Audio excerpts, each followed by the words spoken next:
जो हम लोग इस लेक्चर के माध्यम से जो आत्मसात कर रहे हैं, ले रहे हैं, उसको हमने डिवाइड किया है, ताकि हमें उसकी आसानी हो कि कब क्या बताया गया, कब क्या समझा गया। तो आज ये जो हम गायत्री महाविज्ञान है, ये ऋषियों की धरोहर है। जो ऋषि परंपरा हमारी चली आ रही है, इस ऋषि परंपरा को परम पूज्य गुरुदेव ने, वंदनी माता जी ने इसको हमें बांटा, हमें दिया, और अपने लेखनी के माध्यम से, अपने प्रवचनों के माध्यम से, अपने स्थूल और सूक्ष्म कर्मों के माध्यम से ये ज्ञान हमें दिया। उस ज्ञान का हम जो है विवेचना करने वाले हैं। उस ज्ञान में जो भी ज्ञान का जो समग्र स्वरूप है, आपको जो है गायत्री महाविज्ञान तो उसका आधार है, लेकिन परम पूज्य गुरुदेव ने बहुत सारे साहित्य लिखे हैं, उन गायत्री के बारे में बहुत सारी विवेचना की है। उन साहित्यों का समग्र रूप जो है गायत्री के 7 वाङ्मय में दिखाई देता है। एक 9, 10, 11, 12, 13, 14, 15, उसके साथ में शब्द ब्रह्म जो है, बाद में जो है विभूति वाली प्राण विज्ञान, और उसके साथ में ही जो है गायत्री महाविज्ञान का जो साकार स्वरूप है, उसका ही निराकार स्वरूप जो है वेदांत है और उपनिषद है। और उसी को गुरुदेव ने मैं क्या हूँ के माध्यम से हम सबको पहुँचाया है। तो जो भी हम विवेचना कर रहे हैं, इन सब में इनका समग्र उपयोग किया गया है। गायत्री महाविज्ञान के साथ साथ में इन सभी साहित्यों का जो गुरुदेव ने अलग अलग जगहों पे गायत्री के बारे में बताई है, उसको यहाँ पे हम लोग उसको यहाँ पे ले करके आज हम लोग जो है चर्चाएं कर रहे हैं। तो चर्चा करने के पहले उस ऋषि को, उस परम ब्रह्म को, उस साकार स्वरूप को, गुरुदेव और माता जी को याद करते हैं। आंखें बंद करें, दोनों हाथ गोद में रखें, शरीर में कोई हलचल ना करें, मेरुदंड सीधा रखें, अपना ध्यान भ्रुकुटी के मध्य में ले जाएं। हम श्लोक बोलेंगे, उस श्लोक को मानस पटल में लेके आएं और उसको मन ही मन उस मानस में चित्रण करने की कोशिश करें। ओम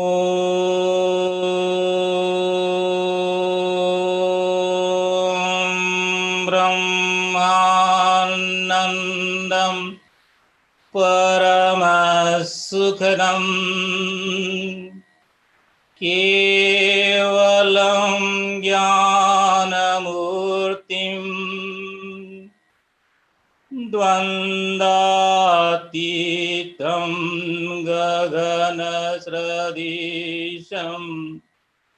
तत्त्वमस्यादिलक्ष्यम्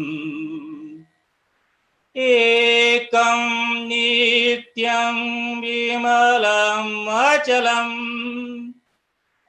सर्वधि साक्षिभूतं भावातीतं त्रिगुणरहितं सद्गुरुं नमामि।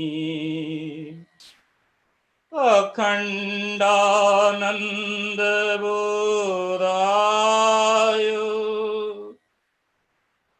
शेषसन्तापहारिणे सच्चिदानन्दरूपाय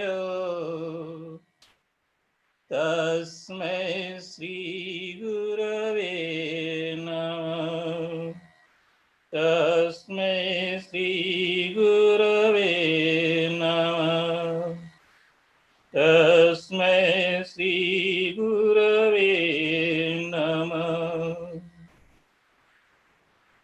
जो हमें परम आनंद को बता देता है, जो सभी गुणों से परे है, जो सभी द्वंद्वों से परे है, जो आकाश से भी ऊंचा है, जो एक है, नित्य है, बुद्ध है, विमल है, अचल है, सत्य है, ऐसे सदगुरु के चरणों में कोटि कोटि नमन है, नमन है, नमन है।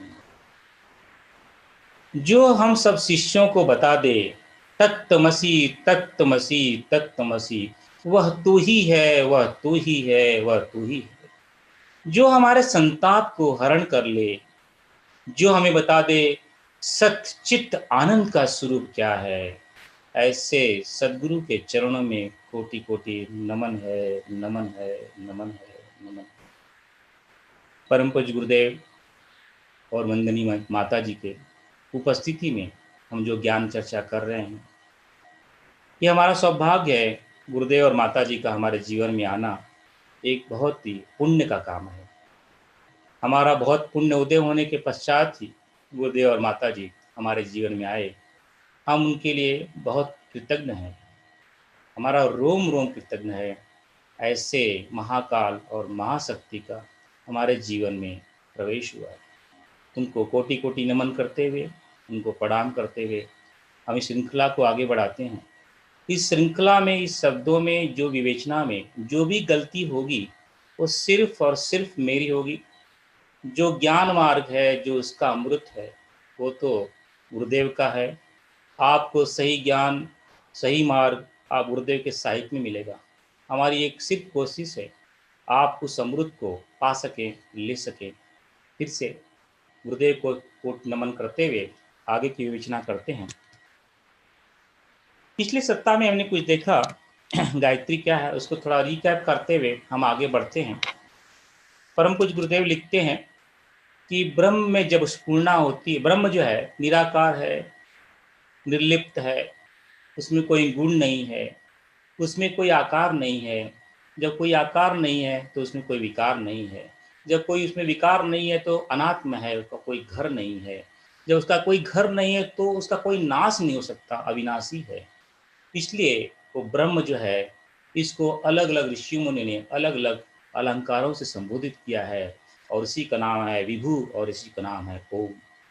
इसी निराकार, निर्गुण, अनंत, अखंड, अनादि अक्षर में जब स्फुरना होती है, जब उससे एक से अनेक बनने की इच्छा होती है, तो आदि शक्ति की उत्पत्ति होती है। इस आदि शक्ति में के दो सृष्टियां बनती हैं, एक चैतन्य सृष्टि और एक परमाणु सृष्टि। चैतन्य सृष्टि का आधिपत्य गायत्री करती है और परमाणु सृष्टि का आधिपत्य सावित्री करती है। इसी गायत्री और सावित्रियों को अलग अलग ऋषि मुनियों ने अलग अलग नामों से पुकारा। कोई उसे सतोगुणी माया, तमोगुणी माया, कोई उसे जो है विद्या अविद्या, कोई परा अपरा, कोई बला अतिबला के नाम से संबोधन किया। लेकिन वस्तुतः ये गायत्री और सावित्री का संबोधन ही है। इसी को हम जो है आप समझते हुए ये करते हैं कि ब्रह्म में स्फुरना, स्फुरना से आर्य शक्ति गायत्री, आर्य शक्ति गायत्री के सत भाग से जो है ईश्वर की ईश्वर सृष्टि यानी चैतन्य सृष्टि, और उसके तम भाग से जो है जगत की उत्पत्ति, और सत और तम के समन्वय से जीव की उत्पत्ति, और इसके अंदर विराजमान विराजमान जो शुद्ध विशुद्ध परम ब्रह्म, ब्रह्म का जो चेतना है, उसको जो है जो गायत्री आदि शक्ति गायत्री के अंदर जो चेतना है ब्रह्म की, उसको सविता। जो ईश्वर के अंदर शुद्ध ब्रह्म चेतना है उसको परमात्मा। जो जगत के अंदर शुद्ध ब्रह्म चेतना है उसे विश्वात्मा, और जो जीव के अंदर शुद्ध चेतना है उसे आत्मा। तो आत्मा, विश्वात्मा, परमात्मा, सविता, ब्रह्म एक समानार्थी शब्द है। एक ही शब्द के अलग अलग नाम है। इसलिए ऋषि मुनि कभी कभी सविता बोलते हैं, कभी ब्रह्म बोलते हैं, कभी परमात्मा बोलते हैं, कभी विश्वात्मा बोलते हैं, कभी आत्मा बोलते हैं। तो वो कहने का तात्पर्य है कि अगर वो आत्मा बोलते हैं तो कह रहे हैं, कहने का तात्पर्य है कि उस अखंड आनंद अक्षर निर्विकार उस परमात्मा को, ब्रह्म को वो संबोधन कर रहे हैं। तो ये हमें समझ गुरुदेव समझाते हुए हम आगे बढ़ते हैं। तो इस सृष्टि के जो दो भाग बनते हैं, एक का आधिपत्य जो गायत्री करती है, दूसरे का आधिपत्य सावित्री करती है। जहाँ गायत्री का जो आधिपत्य करती है उसमें तीन चेतनाएं काम करती हैं। एक चेतना जो है उसकी उत्पत्ति करती है, एक उसका पालन करती है, एक निर्माण करती है। जो निर्माण करती है उसी को हम ब्रह्मा कहते हैं, जो उसका पालन करती है उसी को विष्णु कहते हैं, जो उस जहाँ से उत्पन्न होती है अंततः उसी में विलय हो जाती है उसको जो है शिव कहते हैं या महेश कहते हैं। गायत्री के शब्द में इसी को ही निर्माण जो है ब्रह्मा को ही सरस्वती कहते हैं, विष्णु को ही लक्ष्मी कहते हैं, और जो है शंकर को ही काली कहते हैं। इसको अलग अलग ऋषियों ने अलग अलग नामों से पुकारा है। और जो जो सावित्री है, जो जगत है, जो परमाणु सृष्टि है, उसमें पंच तन्मात्राएं, 14 भुवन, स्थूल पंच महाभूत, सूक्ष्म महाभूत, ऐसे अलग अलग जो है परमाणु के आधार पे अलग अलग चीज़ें बनती हैं। तो ये है हमारा गायत्री और सावित्री का विश्लेषण, जो सृष्टि का विश्लेषण। अब जो है हम आर्य शक्ति के इन दोनों स्वरूपों को बड़े विस्तार में देखते हैं। इस विस्तार में ये है कि ये आर्य शक्ति तो है, आर्य शक्ति की दो दो सृष्टियाँ, चैतन्य सृष्टि और परमाणु सृष्टि। इन चैतन्य सृष्टि के अंदर तो अधिपत्य तो गायत्री करती है, लेकिन उसके साथ में और अलग शक्तियाँ काम करती हैं, उसको अलग-अलग नाम दिया जाता है। और जो परमाणु सृष्टि जिसका अधिपत्य सावित्री करती है, उसके साथ में और अनंत विभिन्न-विभिन्न शक्तियाँ शक्तियाँ काम करती हैं, उसको अलग-अलग नाम दिया गया है। तो उसको हम आगे देख लेंगे। तो परम पूज्य गुरुदेव एक्सप्लेन करते हैं कि जो विश्व ब्रह्मांड की चराचर जगत में जो चेतना है, ब्रह्म चेतना है, वही गायत्री है। आप उसको स्थूल भाव में आप उसको सावित्री बोल सकते हो, चैतन्य भाव में उसको जो है गायत्री बोल सकते हो, पर अंततः दोनों आदि शक्ति के ही नाम नाम हैं, आदि शक्ति के स्वरूप हैं।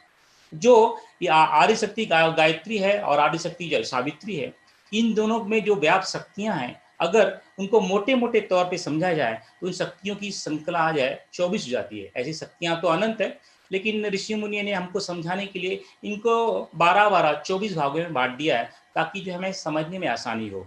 तो इसी के आधार पे आप देखोगे गायत्री मंत्र बना हुआ है। एक गायत्री मंत्र का एक-एक बीज, इन एक-एक शक्तियों को इसी के आधार पे जो है आप देखोगे 24 ऋषि, 24 गीताएँ, 24 अवतार, जो अनंत आप देखोगे हर जगह जो 24 का जोड़ा बनता है, इन बीज शक्तियों के आधार पे ही 24 के आते हैं।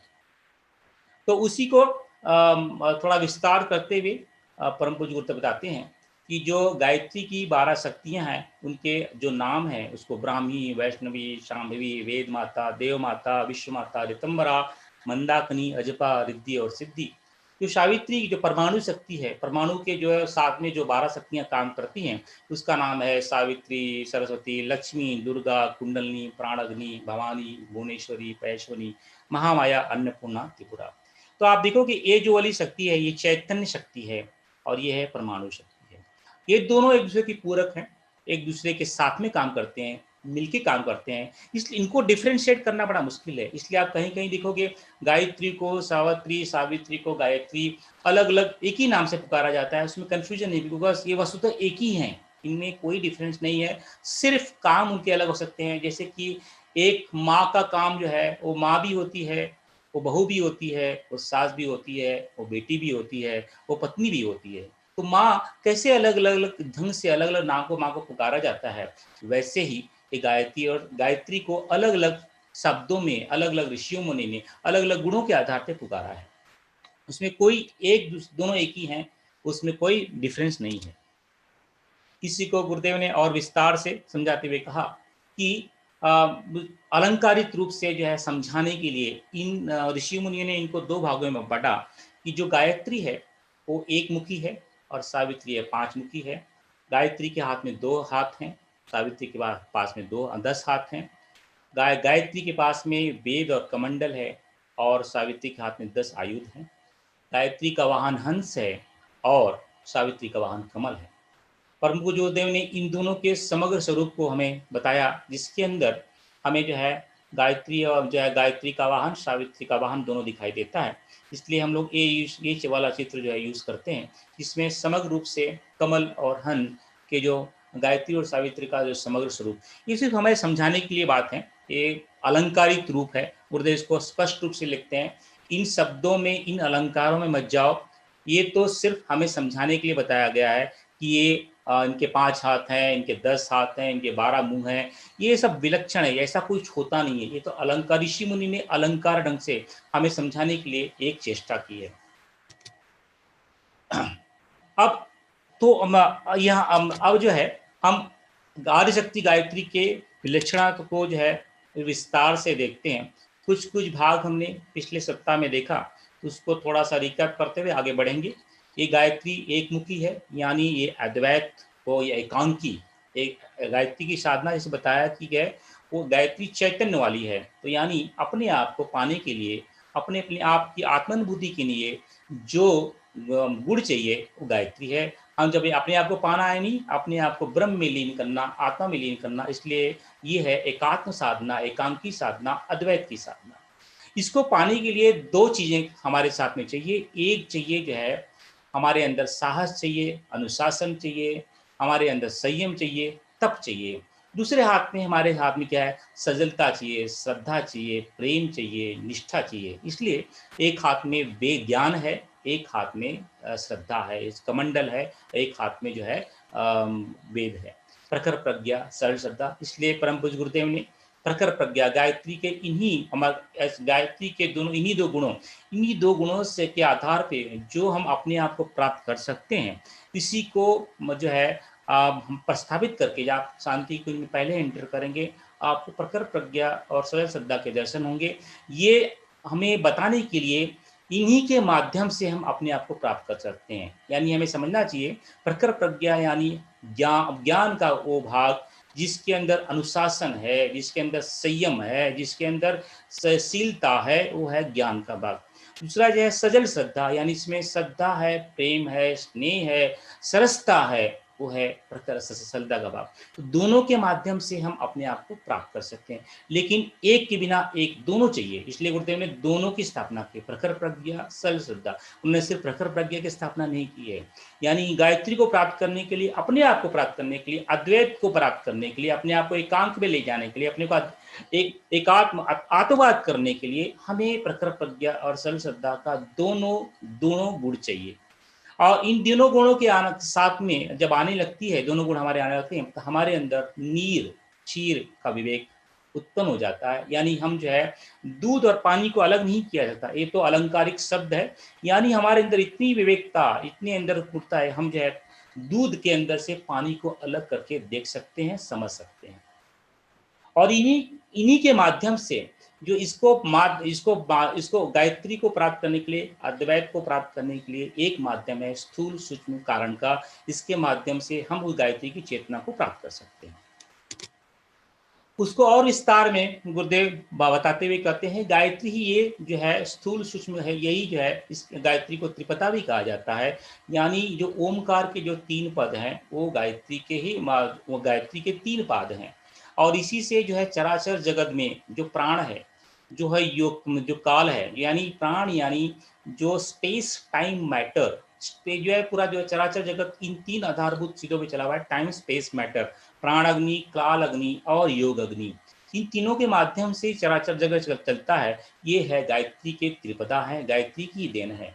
और जो हमारे जीवन में, मतलब कि मनुष्य के जीवन में ज्ञान योग, कर्म योग, भक्ति योग, इच्छा शक्ति, क्रिया शक्ति और ज्ञान शक्ति, जो आज हमने जो मॉर्निंग में जो है गणेश की विवेचना में देखा, ज्ञान शक्ति, इच्छा शक्ति, क्रिया शक्ति, ये गायत्री के 3 पाद हैं।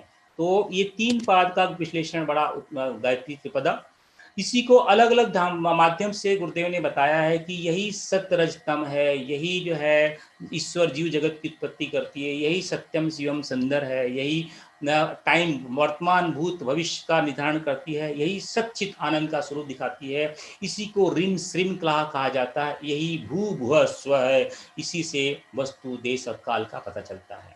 यानी ये जो 3 पाद है गायत्री के, इन सब विशेषणों को गुरुदेव ने एक्सप्लेन किया। इन्हीं के आधार पे ही ओमकार का अ उ म ही गायत्री को परिभाषित करता है, वही गायत्री के 3 पाद हैं। अब इसको और डिटेल में देखते हैं कि जैसे हमने पहले पिछले सप्ताह में देखा कि 2 भाग हैं, एक समष्टि और व्यष्टि। जो समष्टि में है वही व्यष्टि में है। तो गायत्री के 3 पाद समष्टि में भी है और व्यष्टि में भी है। तो उसको देखते हैं कि गायत्री के 3 पाद समष्टि में कैसे है। तो जैसे कि हमने गायत्री मंत्र देखा, ओम, बाद में भू भुव स्वः, बाद में तत्सवितुर्वरेण्यम। तो पहला पाद जो है ओम जो है उसको अ, जो दूसरा वाला 3 व्याहतियां हैं उसको उ, और जो अंतिम वाला जो भाग है जिसमें 24 बीज मंत्र है उसको म, अ उ म। और इन्हीं के आधार पर समष्टि में भू भुव स्व, यानी 3 लोक बनते हैं। और इसी के जो अधिपत्य करता है उसको जो है सरस्वती, लक्ष्मी और काली कहते हैं। इसमें जो गुण हैं उसी गुण को सत्य, रज और तम कहते हैं। और इसी को परम पूज्य गुरुदेव ने रिम, श्रिम और क्लीम के नाम से संबोधन किया है। यानी गायत्री के जो 3 पाद हैं समष्टि में रिम, श्रिम, क्लीम के नाम से जाने जाते हैं। और इसी के आधार पे जो है पूरा चराचर जगत बनता है, बिगड़ता है, लय होता है, विलय होता है। ये सब प्रक्रिया जो चलती रहती है। इस समष्टि के गायत्री के 3 पाद हैं। इसी को और आगे विस्तार करते हुए समष्टि के भागों को बताते हुए परम पूज्य करते हैं, वो गुरुदेव कहते हैं कि अलग-अलग ऋषि मुनियों ने इसी के 3 पादों को अलग-अलग नामों से पुकारा है। कोई इसको विराट हिरण्यगर्भ अव्यक्त कहता है, कोई इसको वैष्णव सूत्रात्मा अक्षर कहता है, कोई इसको ब्रह्मा विष्णु और महेश कहता है, और गायत्री की भाषा में इसी को सरस्वती लक्ष्मी काली कहते हैं, और गुणों की भाषा में इसी को तम रज और सत कहते हैं। ये और एक जो इनकी जो गुणवत्ता है, इनका गुणवत्ता क्या है? उत्पत्ति, पालन और निर्माण।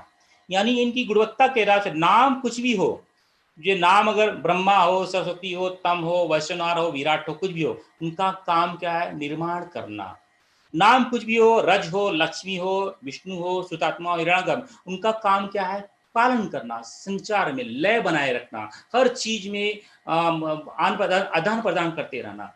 और नाम कुछ भी हो, सत हो, काली हो, महेश हो, अक्षर हो, अव्यक्त हो, अव्यक्त हो, या कुछ भी हो, लेकिन इनका काम है उत्पत्ति करना और अपने आगे जाकर के उसको अपने अंदर समेट लेना। तो ये जो 3 गुणवत्ता है, इन्हीं गुणवत्ताओं के आधार पे यही गायत्री के 3 पाद है: निर्माण, पालन, उत्पत्ति।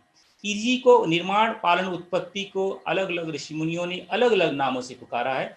तो उसमें हमें जो है ध्यान रखने की बात है कि उनमें गुणवत्ता में, इनका गुणवत्ता क्या है? नाम कुछ भी हो, उससे मैटर नहीं करता, हमें 3 बातों को ध्यान रखना है: निर्माण, पालन और उत्पत्ति।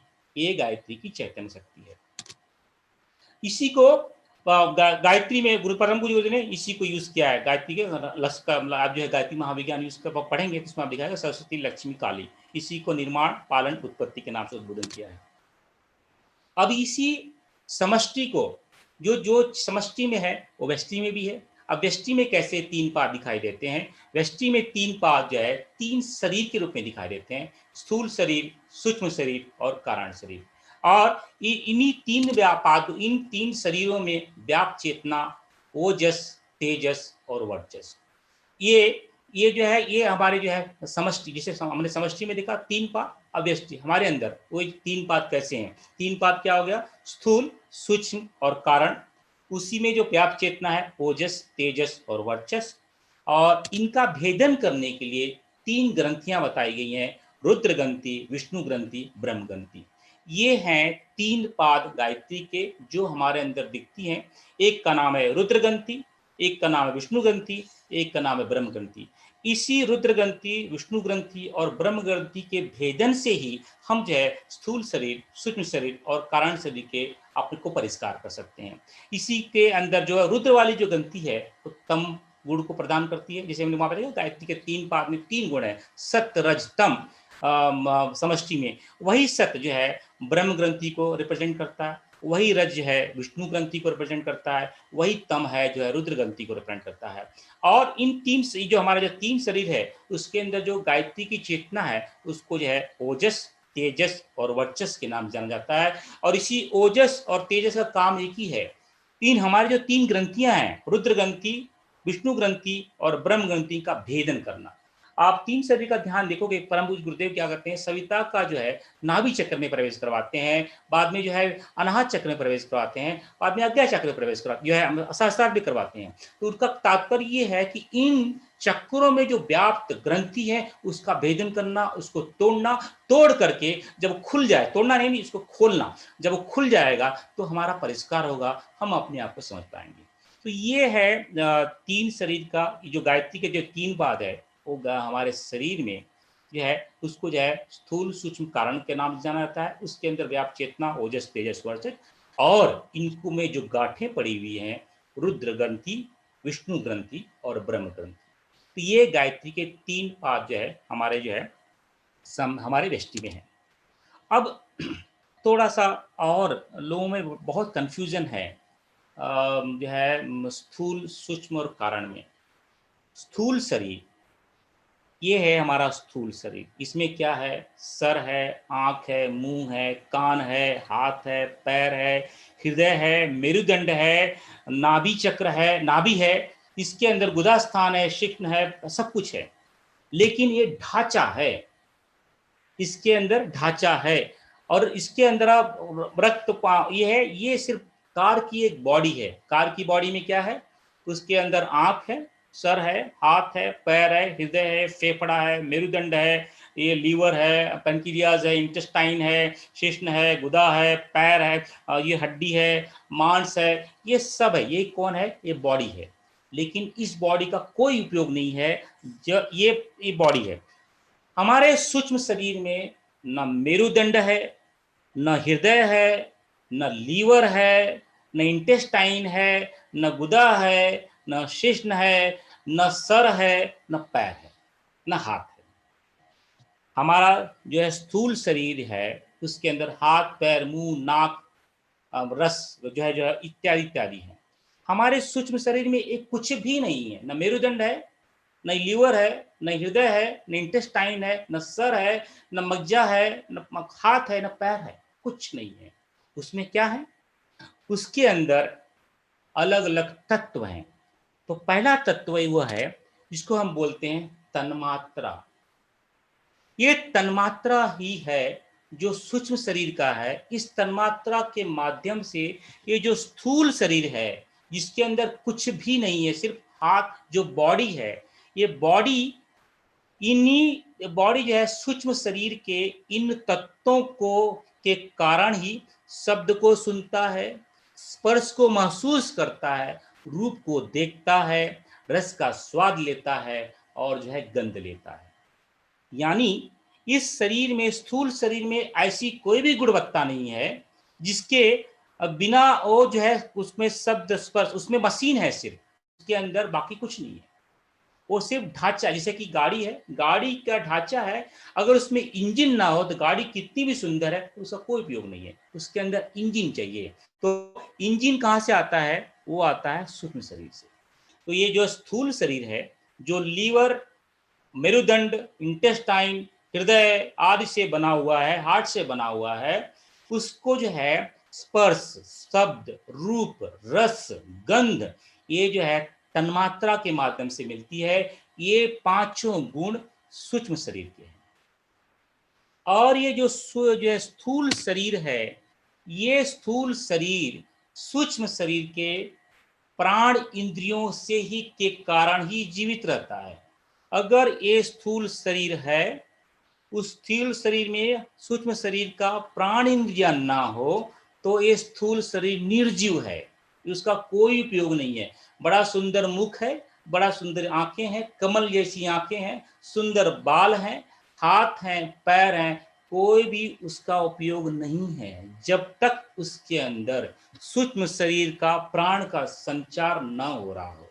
यानी हमारा जो है, हमारे जो है स्थूल शरीर को जीवित रखने के लिए, जिंदा रखने के लिए जो तत्व है, जो गुण आते हैं, वो सूक्ष्म शरीर से आते हैं। तो सूक्ष्म शरीर के प्राण इंद्रियों के कारण जो है स्थूल शरीर में हलचल होती है, क्रिया होती है, प्राण आता है, वो हाथ उठा सकता है, पैर हिला सकता है, देख सकता है, सुन सकता है, स्पर्श कर सकता है। ये है प्राण इंद्रिया, ये जो है सूक्ष्म शरीर के गुणवत्ता है। और जो कुछ भी स्थूल शरीर जो दिखता है, उसी को अपने अंदर जो है सूक्ष्म शरीर जो है, अपने जो है स्थूल शरीर जो तन्मात्रा है, स्थूल शरीर का जो तन्मात्रा है, स्थूल जो है उसको जो समझने के लिए, करने के लिए ज्ञान इंद्रिया, जो भी क्रिया होती है जो स्थूल से सूक्ष्म की तरफ आती है, ज्ञान इंद्रिया के माध्यम से सूक्ष्म शरीर में आती है। और जो सूक्ष्म शरीर ही आदेश देता है, भैया तू अब पैर उठा, हाथ चला, मुंह चबा, आंख से खोल, आंख को देख, कान से सुन, ये पूरा जो कंट्रोलिंग सिस्टम है कर्मेंद्रियों के माध्यम से होता है। तो आप समझ रहेंगे ये स्थूल शरीर कुछ भी नहीं है। पूरा जो कार्य जो होता है सूक्ष्म शरीर के माध्यम से होता है। सूक्ष्म शरीर के प्राणी इंद्रियों के माध्यम से वो जीवित रहता है। जब उसमें प्राण आती है तो तन्मात्राओं, सूक्ष्म शरीर के तन्मात्राओं के माध्यम से वो महसूस करता है, शब्द को सुनता है, स्पर्श करता है, रूप दिखता है, रस दिखता है, गंध दिखता है। और इन्हीं को जो ले करके, उन्हीं को जो है ज्ञान इंद्रिया, ज्ञान इंद्रिया कौन है? वो भी सूक्ष्म शरीर का ही भाग है। वो जो है ज्ञान इंद्रिया जो है, इन्हीं को जो है, इनमें जो हलचल होती है वो लेती है और फिर जो है, और सूक्ष्म शरीर जो है अपने कर्म इंद्रियों के माध्यम से इस स्थूल शरीर से कार्य करवाता है। ये है हमारा सूक्ष्म शरीर। और सूक्ष्म शरीर में और 5 गुणवत्ता है जिसको बोलते हैं मन, बुद्धि, चित्त, अहंकार और स्फुरना। ये स्थूल शरीर में कुछ भी नहीं है, सिर्फ रस, उसमें जो है खून है, हड्डी है, मांस है, लीवर है, फेफड़े है, इत्यादि इत्यादि है। इसके अंदर सूक्ष्म शरीर में न फेफड़ा है, न मेरुदंड है, न हृदय है, न ब्रेन है, न कुछ नहीं है। उसमें क्या क्या है? 5 तन्मात्राओं का तत्व है, 5 ज्ञानेंद्रियों का तत्व है, 5 प्राणेंद्रियों का तत्व है, 5 कर्मेंद्रियों का तत्व है और 5 अंतःकरण है। कहीं कहीं ऋषि मुनि इस अंतःकरण को स्पूर्णा, क्योंकि क्या है, एक एक वन टाइम इवेंट है, तो बहुत सारे लोग इसको जो है कैलकुलेट नहीं करते हैं, इसलिए अंतःकरण चतुष्टाय बोलते हैं, मन, बुद्धि, चित्त, अहंकार। इन तो आप देखोगे ये जो गुण हैं ये जो है सूक्ष्म शरीर के हैं। सूक्ष्म शरीर में मन, बुद्धि, चित्त, अहंकार है। ये पूरा एनालिसिस, जो कंट्रोलिंग सिस्टम है, जो पावर है, वो सूक्ष्म शरीर के मन, बुद्धि, चित्त, अहंकार है। उसके जो कारवाहक कौन है? उसके कारवाहक ज्ञानेंद्रियां हैं, प्राणेंद्रियां हैं, या कर्मेंद्रियां हैं और तन्मात्रा है। तो जो सूक्ष्म शरीर के जो है 4 भाग हैं। एक जो है, एक भाग से वो जो है स्थूल शरीर को जीवित रखता है। दूसरे भाग से जो है वो तन्मात्रा से जो है, दूसरा भाग जो है, दूसरे भाग से जो है वो स्थूल शरीर के जो बाहर की चीजों से उसका समन्वय बनाता है। समन्वय बना करके उसके जो समन्वय बना करके जो इंफॉर्मेशन है वो ज्ञानेंद्रियों के माध्यम से वो लेता है और फिर जो है कर्मेंद्रियों के माध्यम से स्थूल शरीर से कार्य करवाता है। और इन सब का जो कंट्रोलिंग पावर है, ये अंतःकरण, मन, बुद्धि, चित्त, अहंकार के पास में। ये राजा लोग हैं, ये फोर ब्रदर्स इसको बोल सकते हैं, मन, बुद्धि, चित्त, अहंकार। इन्हीं के माध्यम से पूरा कंट्रोल होता है। तो आप समझोगे, बहुत सारे लोग पिछली बार बहुत सारे भाई ने पूछा, भैया वो हृदय कहाँ होता है, मेरुदंड कहाँ होता है? ये स्थूल शरीर में है, सूक्ष्म शरीर में कुछ भी नहीं है। तो इसलिए आज थोड़ा एक्सप्लेन करना। और उसके बाद में कारण शरीर में न स्थूल शरीर के हाड़, मांस, गुद्दा जो है ये न रस है, न स्थूल शरीर का जो सूक्ष्म शरीर का नो ज्ञानेंद्रिया, प्राणेंद्रिया, कर्मेंद्रिया, न अंतःकरण, इसके अंदर कुछ भी नहीं है। ये जो है स्थूल और सूक्ष्म शरीर कारण शरीर में आकर के विलीन हो जाते हैं और फिर से इसी से उत्पन्न होते हैं। इसके अंदर कुछ भी नहीं है। ये आत्मा के ऊपर पड़ा हुआ एक कवर है, जो ये यहाँ से स्थूल और सूक्ष्म के शरीर की उत्पत्ति होती है। तो आप फिर से समझ लो, स्थूल शरीर में हड्डी, मांस, मेरुदंड और हृदय, एक ब्रेन, सब कुछ होता है। सूक्ष्म शरीर में ये कुछ भी नहीं होता है। सूक्ष्म शरीर में सिर्फ गुण है, तत्व है। कौन से गुण है? तन्मात्राएं हैं, ज्ञानेंद्रियां हैं, प्राणेंद्रियां हैं, कर्मेंद्रियां हैं और अंतःकरण है। और कारण शरीर में एक कुछ भी नहीं है, न स्थूल शरीर के गुण है, न स्थूल शरीर के गुण है, उसमें कुछ भी नहीं है। जो भी उत्पत्ति होती है यहाँ पे सब कुछ आके विलय हो जाता है। जैसे ब्लैक होल होता है, ब्लैक होल में कुछ नहीं होता है, उसमें सब कुछ जाके समेट खत्म हो जाते हैं और वहीं से सब कुछ उत्पत्ति होती है। आप ही समझ लो कि कारण शरीर हमारा जो ब्लैक होल है, वहां पे जाकर सब कुछ जाके समाप्त हो जाता है। अब ऋषि मुनि हमारा आपको समझ में आएगा, ये वाला जो भाग है ये बहुत बहुत इंपॉर्टेंट है, क्योंकि इसका कोई महत्व नहीं है, लेकिन इसको चलाने का जो क्रिया है, काम है, जो सूक्ष्म शरीर करता है। अगर सूक्ष्म शरीर नहीं होगा तो स्थूल शरीर कुछ काम का नहीं होगा। तो जैसे ही हमारी प्राण इंद्रियां निकल जाती हैं, हमारा यह स्थूल शरीर जो है खत्म हो जाता है, उसकी कोई गुणवत्ता नहीं रहती है। जैसे कि प्राण निकल गया, प्राण किसका है? वो सूक्ष्म शरीर का है। प्राण निकल गया तो क्या हो गया? तन्मात्रा खत्म होगी, ज्ञानेंद्रिया खत्म होगी, प्राणेंद्रिया खत्म होगी, कर्मेंद्रिया खत्म होगी। ये सभी चीजें अपने आप खत्म हो जाती हैं। जैसे सूक्ष्म शरीर प्राण को स्थूल से समेट लेता है, उसके समेटने के साथ में ही मनुष्य के या जीव के तन्मात्राएं खत्म, ज्ञानेंद्रियां खत्म, प्राणेंद्रियां खत्म, कर्मेंद्रियां खत्म।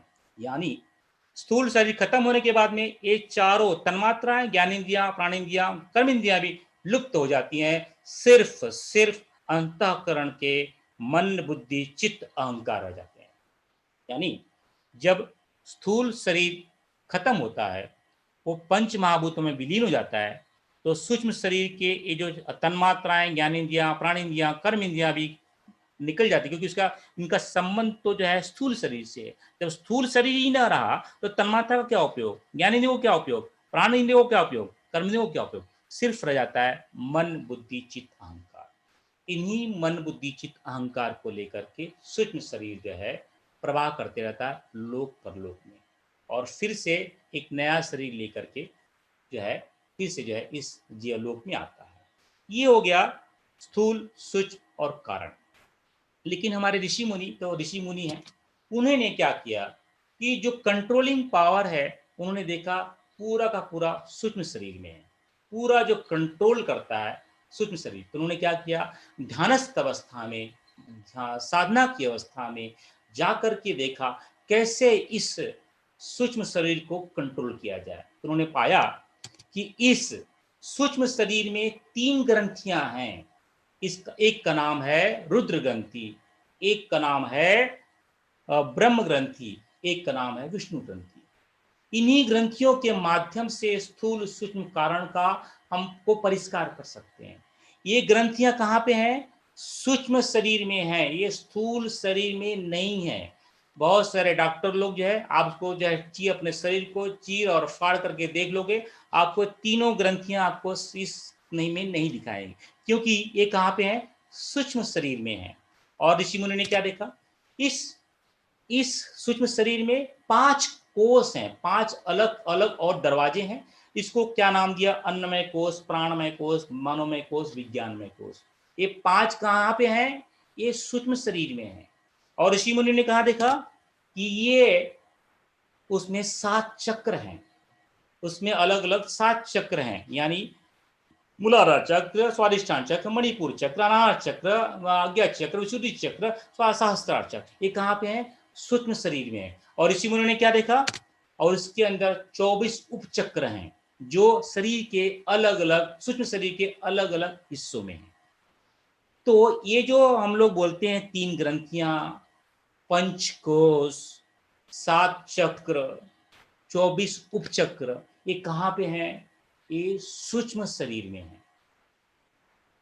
लेकिन अब ऋषि मुनि सूक्ष्म शरीर को हमें कैसे बताएंगे, क्योंकि उसका तो कोई रूप ही नहीं है, उसमें तो कोई तत्व, उसमें सिर्फ तत्व है, उसमें ना पैर है, ना हाथ है, ना मुंह है।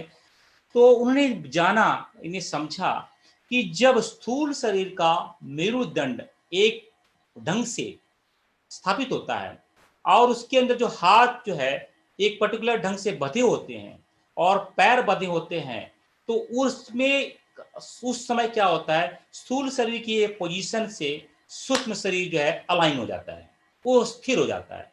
और वो स्थिर होने से उसके अंदर जो ये जो 3 जो ग्रंथियां हैं, ये जो 7 चक्र हैं, ये 5 कोष हैं, ये 24 उपचक्र हैं, वो अलाइन, वो जो है अपने आप जो है एक अलर्ट पोजीशन में आती है। इसलिए किसी भी ऋषि मुनि को सोचो, सुनो, किसी भी साधु मंत्र को सुनो, किसी महात्मा को सुनो, ध्यानस्थ अवस्था में बोलता है, हाथ गोद में, मेरुदंड सीधा, आंखें बंद, शांत चित्त, कमर सीधी, पूरा का पूरा ध्यान भ्रुकुटी के मध्य में।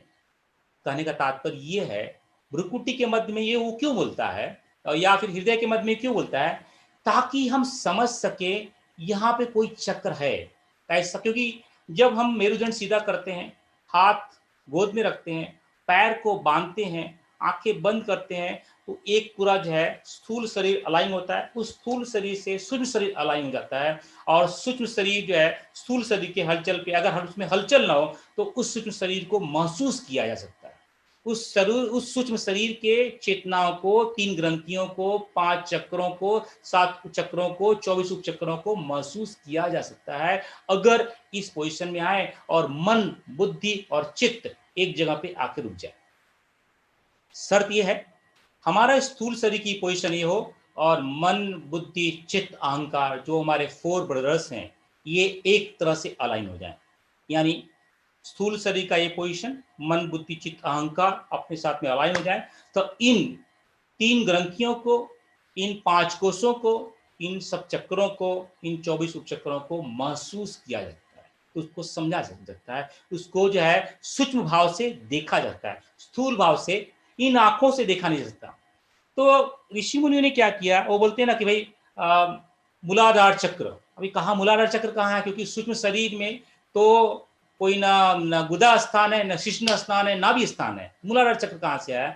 तो कहने का तात्पर्य ये है कि जब मेरुदंड सीधा होता है तो सूक्ष्म शरीर अलाइन होता है, तो ऐसी पोजीशन में जो हमारा जो है गुदा स्थान है और जो हमारा शिश्न का जननेन्द्रिया है, उनके मध्य में ये जो है सूक्ष्म शरीर का जो भाग है, उसको हम मूलाधार चक्र बोल सकते हैं या कह सकते हैं। इसलिए बोलते हैं कि आपका ध्यान गुदा स्थान पे ले जाइए, वहां पे मूलाधार चक्र है। वो गुदा स्थान में मूलाधार चक्र नहीं है, वो नाभि स्थान में मणिपुर चक्र नहीं है, वो हृदय स्थान में, जो शरीर का जो स्थूल का जो शरीर है, हृदय स्थान में आपका हृदय चक्र नहीं है। ये मज्जा है, जो हमारा सर है, इसके अंदर सहस्त्रार नहीं है, वो तो सूक्ष्म में है। लेकिन सूक्ष्म कब होगा, जब ये स्थूल शरीर अपने आप में एक पोजीशन में आएगा और उसके मन, बुद्धि, चित्त, अहंकार एक ढंग से अलाइन हो जाएंगे, तब आपको जो है सहस्त्रार में हलचल, मूलाधार में हलचल, नाभि में हलचल, अनाहत में हलचल सुनाई देगी, महसूस होगी।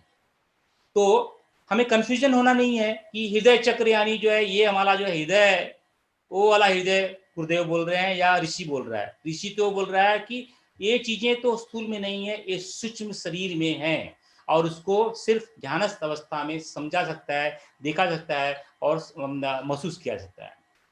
तो कहने का तात्पर्य कि बहुत सारे भाइयों में कंफ्यूजन था, इसलिए इस बात को डिटेल में समझाना पड़ा कि जो है जो हृदय है हमारा स्थूल शरीर का, वो हृदय चक्र नहीं है। ये जो मेरुदंड है, मेरुदंड में कोई भी चक्र नहीं है, क्योंकि स्थूल शरीर में कोई चक्र ही नहीं है, क्योंकि ये स्थूल है। लेकिन जब मेरुदंड सीधा होता है, हाथ गोद में होते हैं, पैर बंधे हुए होते हैं और पूरा का पूरा प्रपंच से हम अपने आप को समेट करके अंदर लेके आते हैं और जो हमारा मन, बुद्धि, चित्त, अहंकार अलाइन हो जाते हैं, इन अलाइनमेंट के साथ में हम इन 3 ग्रंथियों को महसूस कर सकते हैं इन ऐसे अलग-अलग स्थानों में। एक जो है नाभि और मूलाधार के बीच में जो है हम जो है रुद्र ग्रंथि को महसूस कर सकते हैं। हमारा आज्ञा, हमारा जो है विशुद्धि और अनाहत के बीच में जो है हम जो है विष्णु ग्रंथि को महसूस कर सकते हैं। हमारा आज्ञा चक्र के पास में जो ब्रह्मरंध्र है, वहां पे रुद्र ग्रंथि को महसूस कर सकते हैं। वो स्थूल शरीर में नहीं है, लेकिन शर्त यह है कि हमारा मेरुदंड सीधा हो, मन, बुद्धि, चित्त, अहंकार अलाइन हो, तब ये इसको महसूस किया जा सकता है। अब इसी को और अब हम फिर से समझ लेते हैं, ये बहुत महत्वपूर्ण है। हमारा पूरा जो रिसर्च है, पूरा जो काम है, ये सूक्ष्म शरीर पे है। अगर हमने सूक्ष्म शरीर को समझ लिया, महसूस कर लिया, तो हमारे जितने भी हमारी भ्रांतियां हैं, जितने भी हमारे जो मन में हलचलें हैं, जो गलतफहमियां, सब दूर हो जाएंगी। जो है हमारा सूक्ष्म शरीर स्थूल और कारण शरीर से दोनों से लगा रहता है।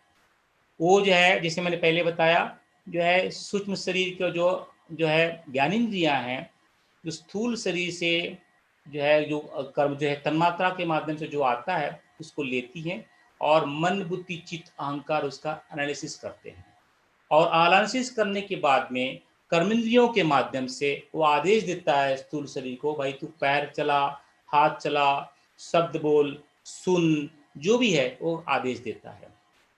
जो प्राणेंद्रिया है, प्राणेंद्रिया के माध्यम से ही हमारा स्थूल शरीर जिंदा रहता है। ये सूक्ष्म शरीर को लिंग शरीर भी कहते हैं, कहीं के ऋषि मुनि जो है इसको लिंग शरीर के नाम से भी संबोधन करते हैं। और ये सूक्ष्म शरीर मरता नहीं है। जो स्थूल शरीर मरता है, तो स्थूल शरीर से प्राणेंद्रिया गायब निकल, अब स्थूल शरीर जब मरता है तो सूक्ष्म शरीर के प्राणेंद्रिया, तन्मात्राएं, ज्ञानेंद्रिया, कर्मेंद्रियों का कोई उपयोग नहीं रह जाता, वो भी अपने आप लुप्त हो जाते हैं। लेकिन मन, बुद्धि, चित्त, अहंकार बने रहते हैं और उसके आधार पे जो है सूक्ष्म शरीर फिर से जन्म लेता है। जब सूक्ष्म शरीर के मन, बुद्धि, चित्त, अहंकार पूर्ण रूप से अलाइन हो जाते हैं, शुद्ध हो जाते हैं, वो जो है कारण में विलीन हो जाता है और ब्रह्म में लीन हो जाता है और फिर से उस मनुष्य का जन्म नहीं हो जाता है और उसी को ईश्वर दर्शन, मुक्त दर्शन कहते हैं। ये कभी कभी हमारे ऋषि मुनि जैसे परम पूज्य गुरुदेव रामकृष्ण परमहंस, कबीरदास, शंकराचार्य इसी स्थूल शरीर में ही उस ईश्वर मुक्त जो है जीव भाव का दर्शन कर पाते हैं, क्योंकि क्या करते हैं वो मन बुद्धि अहंकार चित्त अहंकार को इतना निर्मल कर देते हैं कि वो जो है स्थूल सूक्ष्म कारण और उसके पीछे आत्मा को देख पाते हैं। उसी को बोलते हैं बंधन मुक्त ईश्वर दर्शन। आप जो है आप कुंडली जागरण की ध्यान धारणा देखेंगे गुरुदेव की, तो आप गुरुदेव स्पष्ट बोलते हैं बंधन मुक्त ईश्वर दर्शन। ये जो है जब पूरा षट चक्र का जब भेदन हो जाता है तो परम पूज्य गुरुदेव इस शब्द का उपयोग करते हैं।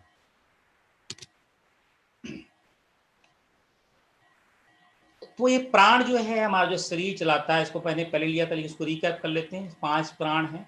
व्यान समान उदान प्राण जो है व्यान से जो पूरे शरीर में व्याप्त होता है, समान जो है शरीर में संतुलन बनाए रखता है, उदान जो है प्राण को ऊपर खींचता है यानी जो भी हिचकी आती है, और प्राण जो निकलता है उदान से निकलता है, और जो है शरीर में जो ऊर्जा बनी रहती है वो प्राण से बनी रहती है, और जो भी चीज़ें नीचे की तरफ जाती हैं जैसे स्पर्म या एग या फिर जो टॉयलेट मूत्र, ये जो है हमारे अपान से चलता है।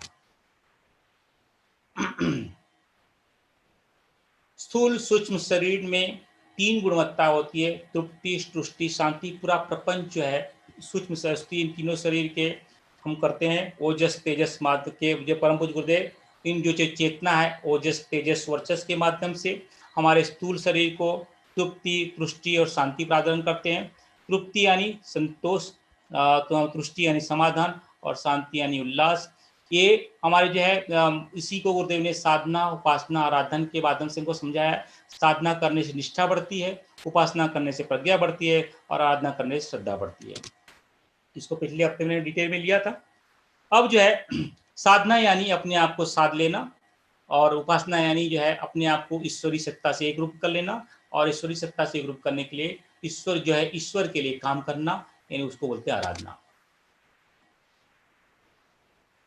जो पिछले हफ्ते लिए तो उसको हम ज़्यादा एक्सप्लेन नहीं करेंगे। हमें जो है जो हमने जो ग्रंथि बताई उसी गुरुदेव लिखते हैं जो रुद्र ग्रंथि है, रुद्र ग्रंथि से ही रुद्र ग्रंथि, ब्रह्म ग्रंथि और जो विष्णु ग्रंथि से ही हमारे शरीर के चक्र बनते हैं। गुरुदेव लिखते हैं रुद्र ग्रंथि से ही मूलाधार चक्र और स्वादिष्ठान चक्र बनता है, विष्णु ग्रंथि से मणिपुर चक्र और आहार चक्र बनते हैं, और ब्रह्म ग्रंथि से विशुद्धि और अज्ञा चक्र बनता है। यानी अगर हम इस ग्रंथियों का भेदन कर लिए, यानी स्थूल सूक्ष्म कारण के ग्रंथियों का भेदन कर लिए, यानी सविता के ओजस तेजस और वर्चस के माध्यम से इन ग्रंथियों का भेदन कर लिए, अपने आप एक चक्र जो है खुल जाते हैं। यानी इन एक यानी आप देखोगे 3 शरीर का ध्यान वस्तुतः इन 7 चक्र का ध्यान है। तो कोई कोई ऋषि मुनि डायरेक्टली इन 7 चक्र का ध्यान करवाते हैं, कोई कोई ऋषि मुनि जो है इन तीन जो है ग्रंथियों का ध्यान करवाते हैं, कोई कोई जो है पंचकोश का ध्यान करवाता है। ध्यान अलग अलग हो सकता है लेकिन उनका लक्ष्य एक ही है कि, और कोई कोई 24 उपचक्रों के माध्यम से करवाते हैं, क्योंकि क्या है इन सब जो है एक ही है। जो मार्ग 24 उपचक्रों के माध्यम से अपने आप को समझ लो, 7 चक्रों के माध्यम से अपने आप को समझ लो, पंचकोशों के माध्यम से अपने आप को समझ लो, 3 ग्रंथियों के माध्यम से अपने आप को समझ लो, या फिर सीधा सीधा डायरेक्टली कारण शरीर में प्रवेश करके अपने आप को समझ लो, या फिर अपने आप को विशुद्ध आत्मा समझ कर अपने आप को समझ लो। ये अलग अलग प्रक्रिया है, अलग अलग मार्ग है, अलग अलग लेवल पे गुरु जो है शिष्य को बताता है। तो ये सब वस्तुतः ये सब टूल हैं अपने आप को समझने के लिए। 3 शरीर का ध्यान, पंचकोश का ध्यान, जो है 7 चक्रों का ध्यान, 24 उपचक्रों का ध्यान, कारण शरीर का ध्यान, ये है टूल अपने आप को समझने के लिए। और उसको टूल को समझो, हमारा टूल क्या है? गायत्री। ये गायत्री से ही जो गायत्री का जो ये जो हमने देखा गायत्री त्रिपदा, जो हमारा 3 शरीर है उसमें जो 3 ग्रंथियां हैं विष्णु, रुद्र और जो है ब्रह्म ग्रंथि, उसका वही गायत्री के 3 पाद हैं। और उसी गायत्री त्रिपदा के 12 शक्तियां हैं जिसको हमने देखा, और है आदि शक्ति, ब्राह्मी, वैष्णवी, शांति। ये शक्तियों का अलग अलग उपयोग जो है इन 3 जो है हमारे जो 3 ग्रंथियां खुल जाती हैं, इतनी 12 शक्तियां जो है हमारे अंदर काम करने लगती हैं। और परम पूज्य गुरुदेव लिखते हैं, ये जो है किसी जो लक्ष्य है, इस जब हम 3 ग्रंथियाँ खुलने लगती हैं, जब गायत्री के 3 पादों को हम रसने लगते हैं, चूसने लगते हैं, अपने आप को आत्मसात करने लगते हैं, तो हमारा आत्मशोधन होता है। आप देखो ना, ये जो 3 ग्रंथियाँ खुलने लगेंगी तो अपने आप जो है आत्मशोधन होने लगेगा और हमारे अंदर जो संस्कार हैं, कुसंस्कार हैं, उसका जो है निर्मूलन हो जाएगा, उसको निर्मल बनने लगेगा।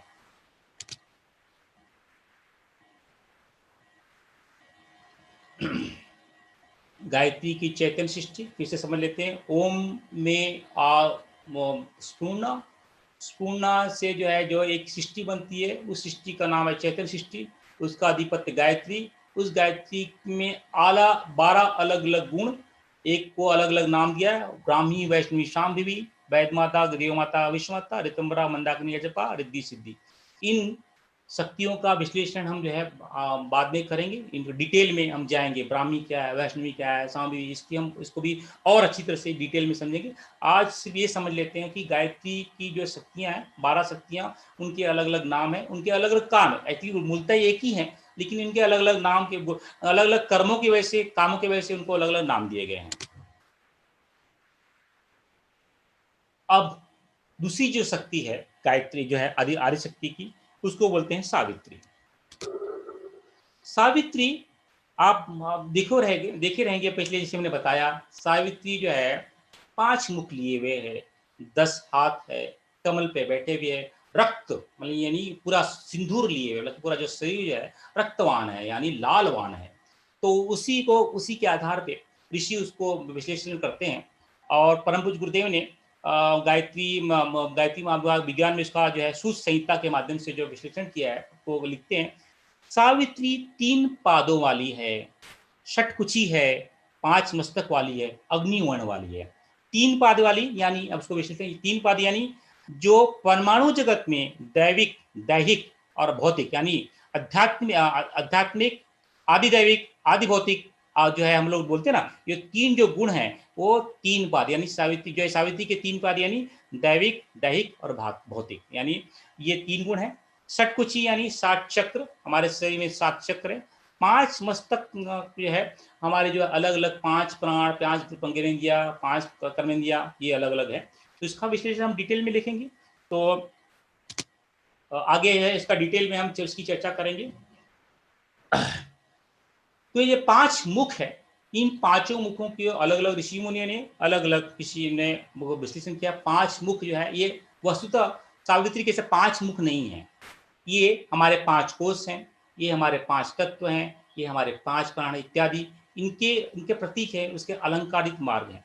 जो हाथ में जो 10 हाथ हैं, वस्तुतः वो 10 हमारी इंद्रियां हैं, उसको कंट्रोलिंग कैसे किया जाए, उस कंट्रोलिंग के लिए आयुध हैं।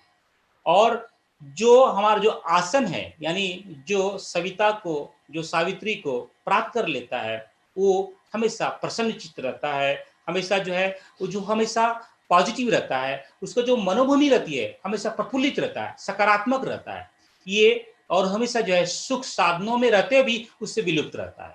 यानी ये गाय सावित्री के लक्षण है। यानी सावित्री में जब आत्मसात करने लगती है, हमारे अंदर प्रवेश करने लगती है, जब सावित्री हमारे अंदर आती है, तो क्या होता है, हम जो है कमल, ये जो कमल यानी अलंकारित, यानी जो है हम, हमारा सोच, हमारा जो है निर्णय हमेशा सकारात्मक होता है, हम जो हमेशा प्रफुल्लित रहते हैं, और हमारे अंदर सुख सुविधा हो या ना हो, फिर भी हम हमेशा प्रफुल्लित रहते हैं। खाना है तो भी खुश हैं, खाना नहीं है तो भी खुश हैं, घर है तो भी खुश हैं, घर है तो भी नहीं खुश है, कपड़ा है तो भी खुश है, कपड़ा नहीं है तो भी खुश है, नौकरी है तो भी खुश है, नौकरी नहीं है तो भी खुश है, लड़का है लड़की है तो भी खुश है, लड़का लड़की नहीं है तो भी खुश है, शादी हुई है नहीं हुई है तो भी खुश है। मतलब हर परिस्थिति में, हर स्थिति में खुश और आनंद ही आनंद, ये है सावित्री। तो ये है कमल। कमल यानी हर परिस्थिति में अपने आप जो प्रसन्न रहता है, खुश रहता है, आनंदित रहता है, सकारात्मक रहता है, ये कमल का अलंकारिक स्वरूप है। अब जो है परम पूज्य गुरुदेव बड़े विस्तार से गायत्री के 5 मुख को एक्सप्लेन करते हैं, गायत्री के 5 मुख को एक्सप्लेन करते हैं बड़े विस्तार से। जैसे मैंने बताया, समष्टि और व्यष्टि, यानी 2 धाराएं चलती हैं, एक समष्टि और व्यष्टि में। समष्टि में जो 5 यानी 5 तन्मात्राएं, 5 सूक्ष्म पंच महाभूत, 5 स्थूल महाभूत, इन्हीं के कारण से सावित्री को ये अलंकारित रूप है। इनको जो है हम क्या नाम बताया गया है, एक 5 मुख। कौन किसके लिए? जो समष्टि में 5 तन्मात्राएं हैं, समष्टि में जो 5 सूक्ष्म महाभूत हैं, सब समष्टि में जो स्थूल स्थूल 5 महाभूत हैं, उसी को जो है हम जो है 5 मुख सावित्री करते हैं। समष्टि में चलाने के लिए 5 देवता काम करते हैं। परम पूज्य गुरुदेव एक्सप्लेन करते हैं, समष्टि में जो चलाने के लिए 5 देवता काम करते हैं। एक का नाम है गणेश, एक का नाम है भवानी, एक का नाम है ब्रह्मा, एक का नाम है विष्णु, एक का नाम है महेश। आपने गायत्री त्रिपदा में देखा था, क्या नाम था? 3 देवता होते हैं, 3 चैतन्य शक्ति होती है, ब्रह्मा विष्णु महेश। सावित्री में ये 5 शक्ति हो जाती हैं। और जो गायत्री का जो 3 स्वरूप, उसमें जो है गायत्री का जो मंत्र है, ओम यानी गणेश, भू भुव स्वाई भवानी, तत्सवितुर्वरेण्यं यानी ब्रह्मा, भर्गो देवस्य धीमहि विष्णु, धियो यो न प्रचोदयात् महेश। आप ये समझो, ये सिर्फ विश्लेषण है, हमको समझाने के लिए। आप 3 पाद वाली समझो या 5 पाद वाली सावित्री समझो, दोनों एक ही हैं। सिर्फ अब इसको विश्लेषण, और ऋषि मुनि विश्लेषण करते हैं कि गणेश यानी उत्पत्ति करने वाली शक्ति। आज हमने जो है आज सुबह जो देखा कि गायत्री का जब हमने गणेश का जो है ये देखा कि आध्यात्मिक भाव, उसमें मूलाधार चक्र यानी पूरे सृष्टि का जो मूल है वो गणेश है। उसकी वहां, क्योंकि उसके वजह से ही वहां से उत्पत्ति हुई है। ये इसलिए जो है, जो ओम है वहां पे जो है, जब सावित्री का एक्सप्रेशन करते हैं तो जो ओम है वहां से, ओम यानी गणेश, गणेश से जो उत्पत्ति होती है उसका नाम देवता का नाम दिया है गणेश। और उस गणेश की उत्पत्ति होने के बाद में जो संसार में शक्ति चाहिए उसको बोलते हैं भवानी। जब शक्ति आ जाती है तो भवानी आ जाती है, भवानी क्या करती है, फिर जो है एक दूसरी शक्ति को उत्पन्न करती है जो निर्माण करता है उसको बोलते हैं ब्रह्मा। जब निर्माण हो गया तो उसमें जो पूरा लय, जो कार्य क्रय विक्रय करता है उसको बोलते हैं विष्णु। जब और जो इन सब चीजों को अपने अंदर समेट लेता है उसको बोलते हैं महेश। यानी उसी उत्पत्ति, विलय, निर्माण को 5 भागों में बांटा गया है, जिसको हम गणेश, भवानी, ब्रह्मा, विष्णु, महेश करते हैं। तो वहां पे देखा ब्रह्मा विष्णु महेश गायत्री के 3 पाद में। यहाँ पे जो 3 देवता है सावित्री के, उसको जो है परम गुरुदेव बोलते हैं एक गणेश, भवानी, ब्रह्मा, विष्णु और महेश। वस्तुतः दोनों एक ही हैं, लेकिन थोड़ा सा डिफ्रेंशिएट कर दिया है, बस ये दिक्कत नहीं है कि फिजिक्स अभी पहले जो है, पहले क्या होगा, एक साइंस सब्जेक्ट होगा, तो साइंस के बाद में जब बच्चा आगे जाएगा उसी को फिजिक्स, केमिस्ट्री, बायोलॉजी बोल देते हैं। पहले सोशल स्टडी अब ये एक रहेगा, आगे बच्चा जाएगा तो उसको जो है ज्योग्राफी, हिस्ट्री और सिविक्स के नाम से डिवाइड कर देते हैं। तो कहने का तात्पर्य है कि एक ही शक्तियां हैं, उनको अलग अलग नामों से दे दिया गया है। तो सिर्फ हालांकि हमें याद रखने की जरूरत है कि सावित्री में 5 देवता का संबोधन होता है, गणेश, भवानी, ब्रह्मा, विष्णु, महेश। और जो समष्टि में है उसी के आधार पे हमारे व्यष्टि में भी, हमारे जो है सूक्ष्म शरीर में भी वो 5 तत्व हैं। एक तत्व का नाम है अंतःकरण, ज्ञानेन्द्रिया, कर्मेंद्रिया, प्राणेंद्रिया, तन्मात्रा। ये सब 5 हैं। तो सावित्री के 5 मुख, एक हमारे 5 अंतःकरण, 5 ज्ञानेन्द्रिया, 5 कर्मेंद्रिया, 5 प्राणेंद्रिया, 5 तन्मात्राओं के नाम से हम जिसको जानते हैं। तो हमारा जो सूक्ष्म शरीर हमने पहले देखा, हमने क्या देखा, उसके अंदर जो है 5 तन्मात्राएं, 5 प्राणेंद्रिया, 5 कर्मेंद्रिया, 5 अंतःकरण, ये अलग अलग जो चीज हैं, ये हमारे सावित्री के 5 मुख हैं। यानी अलंकारिक ढंग से 5 अंतःकरण को सावित्री का 5 मुख बताया, 5 ज्ञानेंद्रिया को सावित्री का 5 मुख बताया, 5 प्राणेंद्रिया को सावित्री का मुख बताया, 5 कर्मेंद्रिया को सावित्री का मुख बताया, और 5 सब्जेक्ट को, तन्मात्रा को गायत्री का जो है 5 मुख बताया। ये अलंकारिक ढंग से जो है ऋषि मुनि हमें समझाने की कोशिश करते हैं। यहाँ पे देखेंगे जो है ये शब्द रस रूप जो है ये तन्मात्राएं हैं। स्थूलना जो है 1 टाइम है, तो उसको जो है कोई ऋषि मुनि उसको जो है कंसिडर नहीं करते हैं। ये पहले लिया हुआ है इसलिए हम उसको जल्दी जल्दी कर रहे हैं, ताकि लेकिन कोरिलेशन आ जाए, इसलिए हम समझाने के लिए कर रहे हैं। आप देखोगे कि ये हमारा जो स्थूल शरीर है उसके अंदर ही 5 का एक भाग बना हुआ है। हमारा जो स्थूल शरीर में अस्थि, मांस, नाड़ी, त्वचा, रोम, ये 5 भाग, ये हमारा जो है ये सावित्री के 5 मुख हैं। खून, शुक्र, मूत्र, श्वेत, लाल, ये हमारे जो है सावित्री के 5 मुख हैं। वैसे आलस्य, कांति, भूख, प्यास, निद्रा, ये जो है हमारे 5 मुख जो है सावित्री के 5 मुख है। इसी तरह से जो है सावित्री के जो हमारे जो शरीर में, हमारे सूक्ष्म स्थूल शरीर में, हमारे सूक्ष्म शरीर में 5-5 का जो जोड़ा है, वो सावित्री के 5 मुख को अलंकारित रूप से बताता है। और हमारे अंदर 5 विलक्षण, इन्हीं के आधार पे 5 विलक्षण जो है कोष, ऋषि मुनि ने इसको अलग अलग नाम दे दिया, जो है अन्नमय कोष, प्राणमय कोष, मनोमय कोष, विज्ञानमय कोष, और उसी को जो है यहाँ पे बताया है गायत्री के 5 मुख। और इसके 5 देवता हैं, महेश, विष्णु, ब्रह्मा, भवानी और गणेश।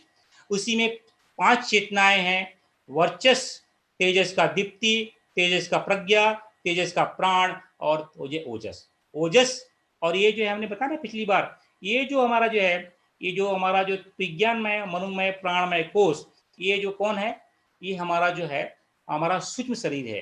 तो सूक्ष्म शरीर में क्या होता है, तेजस होता है। तो तेजस को 3 भाग जो है, तेजस का दीप्ति विज्ञानमय कोष, तेजस का प्रज्ञा मनोमय कोष, तेजस का प्राण प्राणमय कोष, ये 3 जो है भाग जो है, आप गुरुदेव का 5 पंचकोश का ध्यान करोगे, गुरुदेव इसको एक्सप्लेन करते हैं।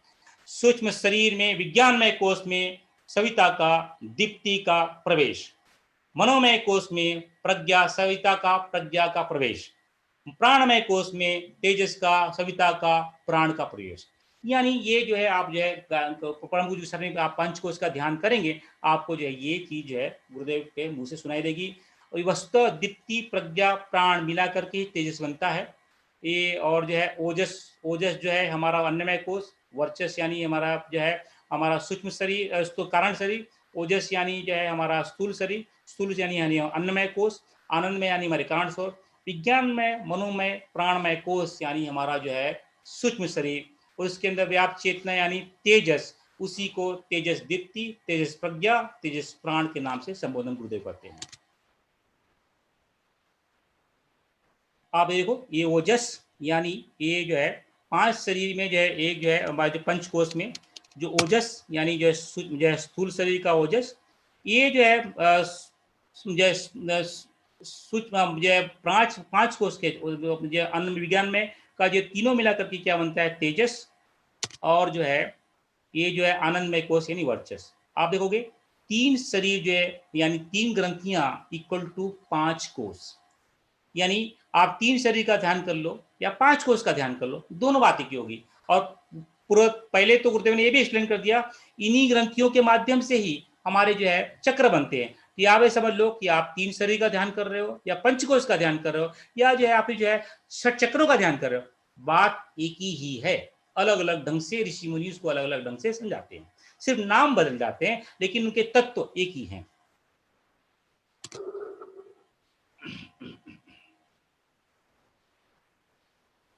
इसी को और विस्तार में फिर से रिकैप करते हैं कि हमारा जो है सावित्री का 5 मुख यानी अन्नमय कोश, प्राणमय कोश, मनोमय, विज्ञानमय कोश, उसमें 5 मुख यानी 5 प्राणेंद्रिया, 5 मुख यानी 5 ज्ञानेंद्रिया, 5 मुख यानी 5 कर्मेंद्रिया, 5 मुख यानी 5 तन्मात्राएं, 5 मुख यानी 5 देवता, जिसका नाम है गणेश, भवानी, ब्रह्मा, विष्णु और महेश। जिन भाइयों ने पंचकोश का ध्यान किया रहेगा, क्या बोलते हैं, पंचदेव, गायत्री के पंचदेव, पंच प्राण, 5 तन्मात्राएं, पंच तत्व, गुरुदेव ये अलग अलग चीजें उच्चारण करते हैं। तो आपको ध्यान में आ जाएगी 5 देव यानी कौन सा, गणेश, भवानी, ब्रह्मा, विष्णु और महेश, इसका जो है गुरुदेव जो है उल्लेख कर रहे हैं।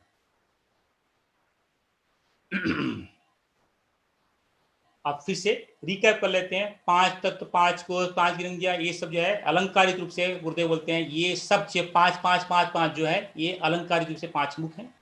और गुरुदेव बोलते हैं इसको सिद्ध करने पे मनुष्य जो है ऋषि, रायश्री, ब्रह्मश्री और देवश्री बन जाता है। और इसी को प्राण में जो हमारे जो कोष हैं, अन्नमय कोष, मनोमय कोष, इसी को इंग्लिश में हम लोग क्या बोलते हैं, physical body, astral body, mental body, causal body and cosmic body. तो ये आप लोग कोई कोई बोलते हैं हमारे जो है जो इंग्लिश में समझाते हैं पंचकोश को, वो अन्नमय कोश यानी फिजिकल बॉडी, मनोमय कोश यानी एस्ट्रल बॉडी, प्राणमय कोश यानी मेंटल बॉडी, विज्ञानमय कोश यानी कॉजल बॉडी एंड आनंदमय कोश यानी कॉस्मिक बॉडी। तो इसको अलग अलग नामों से जाना जाता है। ये हमारे 5 सावित्री के 5 मुख हो गए। और एक विलक्षण बात गुरुदेव ने लिखी है, सावित्री त्रिपदा है, गायत्री भी त्रिपदा है और सावित्री भी त्रिपदा है। अब इस ये सावित्री की त्रिपदा यानी क्या, इसको समझ लेते हैं हम लोग। किसी भी चीज में, स्थूल जगत में किसी भी चीज को समझने के लिए 3 चीज चाहिए। एक, जैसे मुझे कुछ देखना है तो मुझे आंख चाहिए और सामने दृश्य चाहिए, और दृश्य को मेरे पास ले आने का एक शक्ति चाहिए। तो कहने का तात्पर्य है 3 चीजें होती हैं, अध्यात्म, आदिदेव और आदिभूत। इसी को दैविक, दैविक और भौतिक काम बोलते हैं।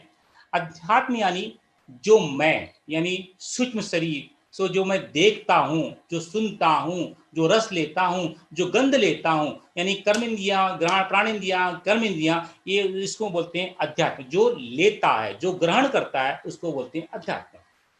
और जो चीज ग्रहण करता है उसको बोलते हैं आदिभूत। जो चीज ग्रहण करता है उसे बोलते हैं आदिभूत। और जो है, जो कैरियर है आदिभूत को अध्यात्म तक लेके जाता है, उसको बोलते हैं आदिदेव। इसको और डिटेल में समझ लेते हैं। भौतिक, जिससे शरीर का ज्ञान होता है, इसको अधिभूत भी कहते हैं। अधि यानी बड़ा, यानी भूत। जो जो ज्ञान, यानी जो पेड़ है, जो दृश्य है, जो चीजें हैं, जो शब्द है, जो अलंकार है, जो जगत है, जो दिखता है, उसको बोलते हैं आदिभूत या भौतिक। जो उसको समझता है उसको बोलते हैं दैहिक या अध्यात्म। यानी कौन समझता है, स्थूल शरीर में कैपेसिटी नहीं है समझने के लिए, समझने की कैपेसिटी किसमें है, सूक्ष्म शरीर में। लेकिन समझता कौन है, 5 ज्ञानेंद्रियां, 5 कर्मेंद्रियां, 5 अंतःकरण, ये समझते हैं। इनको क्या बोलते हैं, अध्यात्म या दैहिक। और जो उनको समझाता है, जो उनको लेके आता है, उसको बोलते हैं दैविक। यानी अध्यात्म और आदिभूत के बीच में जो संपर्क स्थापित करता है उसको बोलते हैं दैविक या आदिदेव। यानी जो भौतिक वस्तुओं को, के गुणों को अध्यात्म को लेकर बताता है, उसको बोलते हैं दैविक। इसको थोड़ा और डिटेल में समझ लेते हैं। सावित्री की त्रिपदा यानी क्या होता है, त्रिपदा यानी भौतिक, दैहिक और दैविक, यानी अध्यात्म, आदिभूत और आदिदेव। तो 5 ज्ञानेंद्रियां हमने देखी है। 5 ज्ञानेंद्रियां कौन सी है, उसको बोलते हैं श्रोत, त्वचा, चक्षु, जीवा, घ्राण। ये देखा ना, इसको अध्यात्म बोलते हैं। अब ये क्या ग्रहण करते हैं, जो ग्रहण करते हैं उसको बोलते हैं भौतिक, आदि भौतिक। क्या ग्रहण करते, स्रोत क्या ग्रहण करता है, शब्द। त्वचा क्या ग्रहण करती है, स्पर्श। चक्षु क्या ग्रहण करता है, रूप। जीवा क्या ग्रहण करता है, रस। घ्राण क्या ग्रहण करता है, गंध। ये जो है शब्द, स्पर्श, रूप, रस, गंध, ये क्या हो गए, आदि भौतिक हो गए। इनको, इनके पास जो है आदि भौतिक, ये दृश्य है, ये दृष्टा है। दृश्य को दृष्टा तक कौन लेके आता है, उसको बोलते हैं जो है आदि दैविक। तो उसी को ऋषि मुनियों ने दिशा या दिक्पाल, आपने जो कर्मकांड करते हैं, दिक्पाल या जो है वायुदेव। सूर्य, रूप को कौन लेके आता है, सूर्य। रस को कौन ग्रहण करवाता है, वरुण। गंध को कौन महसूस कराता है, अश्विनी कुमार। ये अलंकारिक रूप से नाम दिए गए हैं, इसलिए आप कर्मकांड में देखते रहोगे दिक्पाल, वरुण, मरुत, सूर्य, अश्विनी कुमार, इनकी आप आहुति देते हैं और या इनका आवाहन करते हैं। ये कौन है, आदिदेविक है, जो आदि भौतिक को, बाहर के गुणों को हमारे अंदर तक ले जाते हैं। ये हैं वो लेके आते हैं, उन्हीं को क्या बोलते हैं, आध्यात्मिक। तो आप देखोगे आध्यात्मिक, आदि भौतिक, आदिदेविक, एक सावित्री के 3 पाद हैं। तो ये ज्ञानेंद्रिया हो गई। दूसरा कर्मेंद्रिया। कर्मेंद्रिया कौन सी हैं, 3 कर्मेंद्रिया है, उसको भी अध्यात्म बोलते हैं। वाक क्या करते हैं, कर्मेंद्रिया क्या, वाक, पाणी, पाद, शिश्न और गुदा। ये क्या कर ग्रहण करते हैं, ये क्या ग्रहण करते हैं, उसको भौतिक, आदि भौतिक बोलते हैं। वाक से वचन होता है। पानी के हाथ से जो है हम आदान प्रदान करते हैं। पाद से हम चलते हैं। शिश्न से हम भोग और आनंद लेते हैं। गुदा से हम मल विसर्जन करते हैं। ये एक क्रिया होती है भौतिक की, ये अध्यात्म, ये हमारा कर्म इंद्रिया। अब इनको कौन करवाता है, उसको ऋषि मुनि ने नाम दिया है। वचन को अग्निदेव करवाते हैं, आदान प्रदान इंद्र के माध्यम से होता है, गमन उपेंद्र के होना, ये नाम दिए अलंकार, उपेंद्र, प्रजापति, यम। इन सभी अलंकारों को हम जो है अपने कर्म कांड में देखते हैं। ये आदि देविक हैं, ये इसलिए गुण है। ये गुण जो है आदिभूत को, आदि भौतिक को हम आध्यात्म यानी हमारे जो है सूक्ष्म शरीर तक ले जाते हैं, इसलिए उनको जो है आदिदेव कहते हैं या आदिदेवी कहते हैं। तीसरा है 5 अंतःकरण। अंतःकरण मन बुद्धि चित्त अहंकार, ये क्या ग्रहण करते हैं? जो है अंतःकरण में स्फुरना होती है, मन में संकल्प विकल्प होता है, बुद्धि में निश्चय होता है, चित्त में चिंतन होता है, अहंकार में अभिमान होता है। ये इनकी गुणवत्ता है ये, लेकिन इसकी गुणवत्ता को समझाता कौन है? वो आदिदेव समझाता कौन है? उसको अलंकारिक रूप से ऋषि मुनि क्या कहते हैं? जो स्फुरना करवाता है, वन टाइम स्पोनेंट, उसको विष्णु। जो संकल्प विकल्प करवाता है वो चंद्रमा। जो निश्चय करवाता है ब्रह्म। जैसे ब्रह्म ने निश्चय किया कि ब्रह्मा ने निश्चय करवाया, सॉरी ब्रह्म नहीं, ब्रह्मा ने निश्चय किया कि मैं अब जो है सृष्टि का निर्माण करूंगा, वो जो है बुद्ध है, और जो है इसलिए ब्रह्मा। चिंतन यानी जो कार्यभार को समझता है नारायण। जो अभिमानी है, हमेशा मग्न रहता है, शंकर। तो ये अलंकारिक रूप से इसको नाम दिया गया है। तो ये इसको कहीं कहीं त्रिपुटी भी बोलते हैं। इस गायत्री सावित्री त्रिपदा को कहीं कहीं त्रिपुटी भी कहते हैं। आदिदैविक, आदि भौतिक, आध्यात्मिक या फिर भौतिक, दैविक और दैहिक, ये हैं सावित्री की त्रिपदा। मुझे लगता है हम लोग, कितना बज गया वरुण? हमें यहाँ रोक लेना चाहिए आई थिंक। हाँ भैया, 8:15 बज गए हैं।